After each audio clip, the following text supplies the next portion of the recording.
بھی نہیں آتا۔ جناب صدر، معزز حاضرین، نہایت افسوس کے ساتھ آج اس حقیقت کا اعتراف کرنا پڑ رہا ہے کہ ہم نے بحیثیت مجموعے اپنے پیارے ملک پاکستان کو اس حالت تک پہنچا دیا ہے کہ کوئی بھی شعبہ ایسا نہیں کہ جہاں پر کرپشن کے جن نے اپنے ہاتھ نہ دکھائے ہو۔ یہی وجہ ہے کہ جن لوگوں کے ہاتھوں اپنا ملک اس حال تک پہنچا ہے، ضرورت ہے کہ ان کا احتساب کیا جائے اور ذمہ دار افراد کو قرار ہوا کی سزا دی جائے۔ دکھ تو اس بات کا ہے کہ ملک کے افق پر چائے ہوئے سیاستدان حکمرانوں نے خوب دل کھول کر اس ملک کو لوٹا اور جو کچھ اس ملک کے ساتھ کر سکتے تھے کیا۔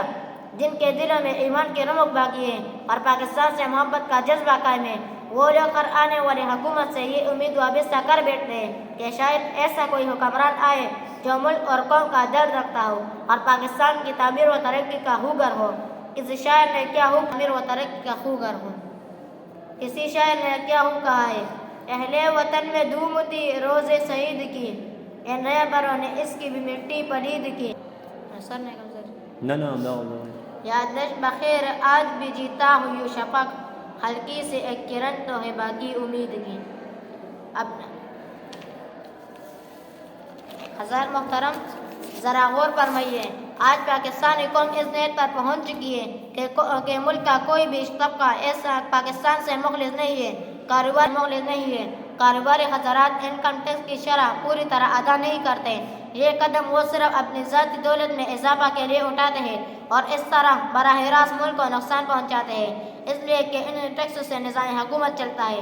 دوسری طرف ملازمین کو دیکھا جائے تو وہ اپنے عہدے سے فائدہ اٹھا کر ناجائز کام کو جائز قرار دیتے ہیں۔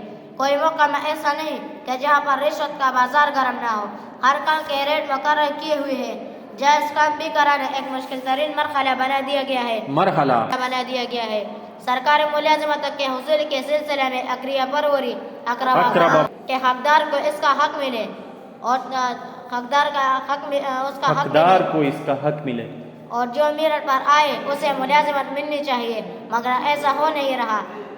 ہمیں کوشش کرنی چاہیے کہ جب بھی ملک کے مفاد اور ذاتی مفاد ٹکرائے، ملک کے مفاد کو مؤخر الذکر پر چاہ جانا چاہیے۔ کاش کہ ایسا ہو جائے، لیکن صورتحال یہ ہے کہ بے حسی چھائی ہوئی ہے۔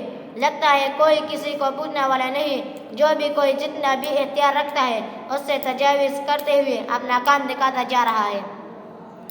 بے حسی چھائی ساری قوم پر کچھ اس طرح پیش ہے ماہ شفق یہ ایک بڑے طوفان کا۔ جناب والا گورا دادا نے پیش خیمہ ہے بیا ہوا ہے دادا، بے حسی چھائی ہوئی ہے ساری قوم پر کچھ اس طرح، بے حسی چھائی ساری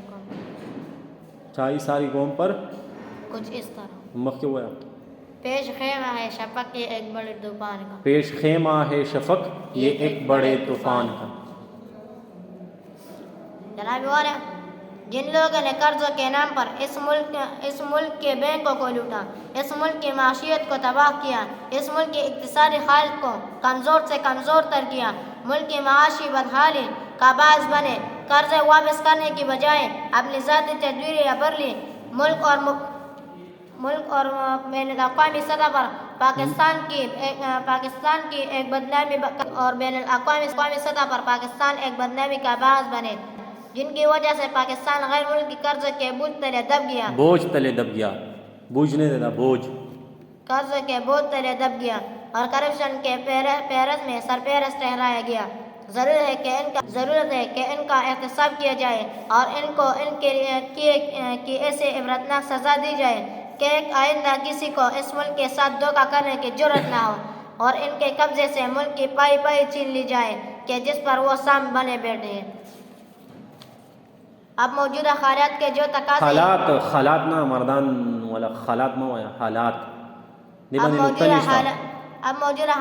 جو تقاضے ہیں ان کو مد نظر رکھتے ہوئے ارباب اختیار کی ذمہ داریوں میں بے پناہ اضافہ ہو گیا ہے، اس لیے کہ انہوں نے احتسابی عمل کے کام کا آغاز کر کے ایک ایسی پیش رفت کی ہے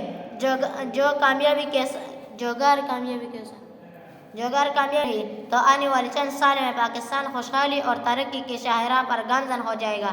واقعی ملک کی تقدیر بدل جائے کہ مگر ارباب حکومت کی ایک ذمہ داری اب یہ بھی ہے کہ ان کے اپنے قول و فعل کو ایک نمونہ بنا کر پیش کرنا چاہیے تاکہ عوام ان کی مثال کو سامنے رکھ کر اپنی منزل کی طرف گامزن ہو۔